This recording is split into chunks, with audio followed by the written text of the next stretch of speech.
अगर इस तरह की अलामात आ रही हैं जिसमें आपकी जो हाइट है वो 1 इंच से कम हो गई है या 1 इंच कम हो गई है, तो ये ऑस्टियोपोरोसिस की अलामात हैं। और ऑस्टियोपोरोसिस का मकसद है जिसमें हड्डियों में खोखलापन और कमज़ोरी आती है और हड्डियाँ बहुत थोड़ी सी उसके बगैर स्ट्रेंथ दें तो वो फ्रैक्चर हो जाती हैं। इसी तरह अगर आपको सांस लेने में दुश्वारी हो रही है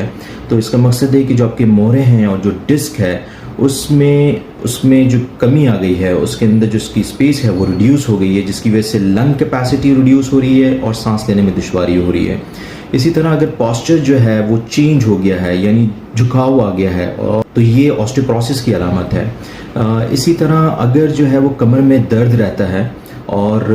तो आपको तवज्जो देनी चाहिए और फ़ौरन ही अपने मुआलिज से स्क्रीनिंग करानी चाहिए ऑस्टियोपोरोसिस के हवाले से और बोन डेंसिटी स्कैन के लिहाज